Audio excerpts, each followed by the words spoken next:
Howdy, I'm Robert Carter from the Museum of York County, and I'm an educator and interpreter here. And today we're going to have another creature feature. And our feature this week is the Screech Owl that we have right here.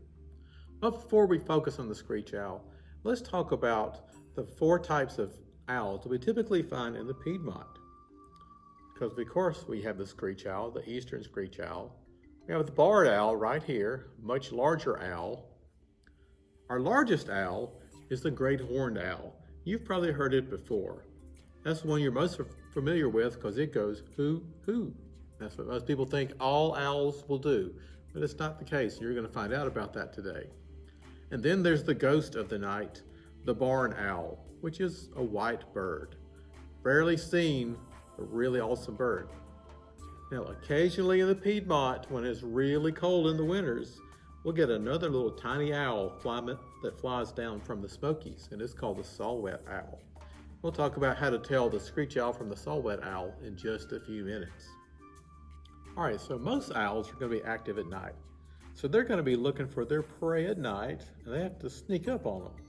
So they fly almost totally silently. And there's 2 major reasons for that. One reason is the size of the wing in comparison to the body. You see the body of this barred owl here. We have a barred owl wing. You know, the wing is pretty big compared to the size of the body. So that means when the owl is flying through the air, it doesn't have to flap its wings very often. It can primarily glide because it's got a lot of wing surface area compared to its body weight. Another reason they're so quiet when they fly is these little comb-like extensions they have on their wing feathers. They call them comb-like, but it's almost hair-like, even though we're talking about feathers here. And it muffles the sound. So when they swoop their wings, the sound you would normally hear from other birds, you don't hear on the owl because it gets muffled. So that way they can fly through the air, find their prey, and swoop down and get them, and you never know they're coming. Now let's look at the feet of owls. Right here we have the Screech Owl. It's pretty small, but still, it's some pretty good talons here. That would hurt if it got a hold of you. And here we have the great horned owl, the largest owl we have in the Carolinas. Look at the size of those talons. That would really hurt if it got into you. Also, look at the feathers. The feathers on the legs of owls go all the way down on the toes. You know, they're active at night. Sometimes at night it can be pretty cold, so this provides them some insulation. Now, with most owls, their ears are all set. Actually, you got the barred owl here. You can't see the ears, but they are there. But they're not going to be right across from each other. They're going to be slightly offset. And that is so the sound reaches one ear right before it reaches the other. And that makes it easier for them to pick out where an object is. Now, the Screech Owl is an exception. Their ears are symmetrical. They're right across from one another. And another trick that's being pulled here by nature, these little ear tufts have nothing to do with their ears. Okay, they're there to for decoration, maybe to make them look a little more scary. You know, you want to scare off your any potential predators that might eat you. So maybe that's why those tufts are there. But they have nothing to do with their hearing. All right, so the eastern Screech Owl is one of our smaller owls. You know, they're 6 to 8 inches in length. The saw-whet owl that we occasionally get in the Piedmont is slightly smaller, but the saw-whet owl has no ear tufts. So if you see a really small owl and don't see the ear tufts, you're looking at a saw-whet owl. Pretty rare, but it does happen. I remember as a kid being out camping and hear this really strange noise at night, and it was a saw-whet owl. So the Screech Owl can be found in 2 different colors. Right here we have the gray. They can also be kind of a reddish brown color. But both colors blend in very well with the bark, so it helps them with camouflage. All right, and the Screech Owls are what we call dichromatic. That's when you have the 2 different colors, because chroma relates to color and di means 2, so you've got 2 different colors. Another thing that's unique about screech owl, and actually all owls, is they have sexual dimorphism. Morph has to do with size. Di means two.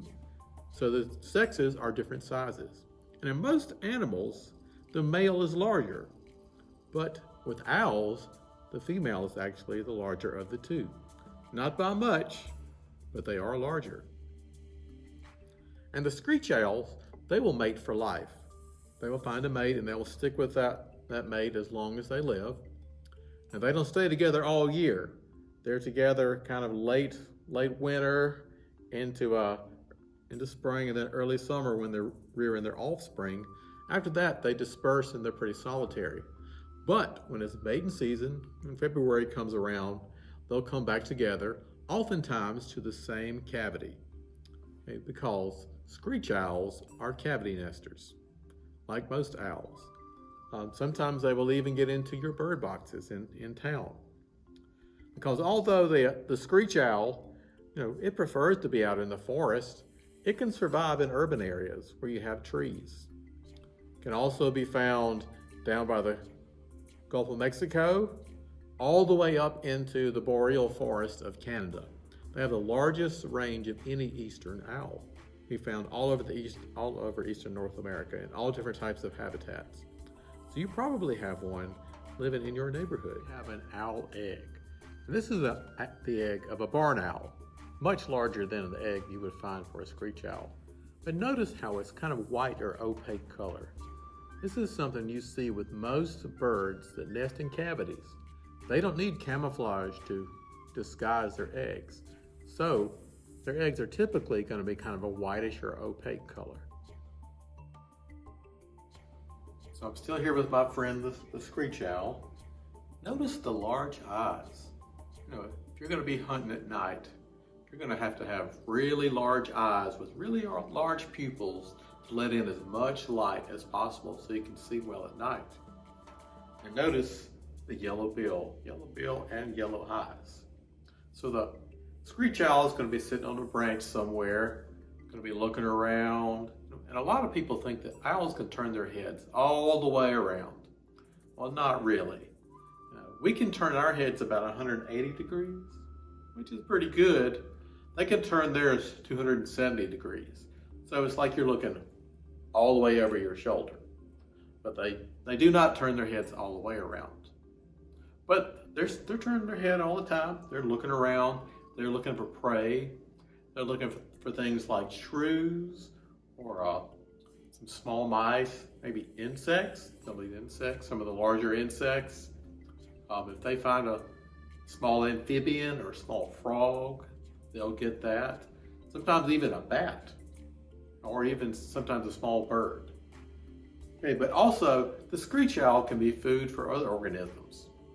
Hawks, larger owls.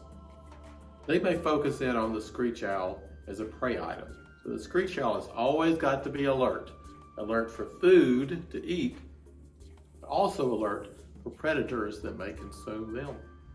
All right, so at night sometimes you might hear these little strange noises up in the tree, and it could be the screech owl. Now, they're called screech owls because one of their vocalizations is a screech. They also have another vocalization which is called a trill. And it does sound very much like a trill that humans would make. And the other really cool vocalization is called a whinny. And it does sound somewhat like a horse. And right up here you can see one of the screech owl's cousins. Now we've got the barred owl up here, much larger owl. This is the one you hear at night that goes, "Who cooks for you? Who cooks for you all?" So this is another one that you can also hear in town. So the next time you're out at night, listen closely, see what kind of noises you can hear. Because you may hear the screech owl, or you may even hear the barred owl. All right, so that's going to be it for this week's creature feature on the screech owl. So until next time, get out there and enjoy your Carolina world.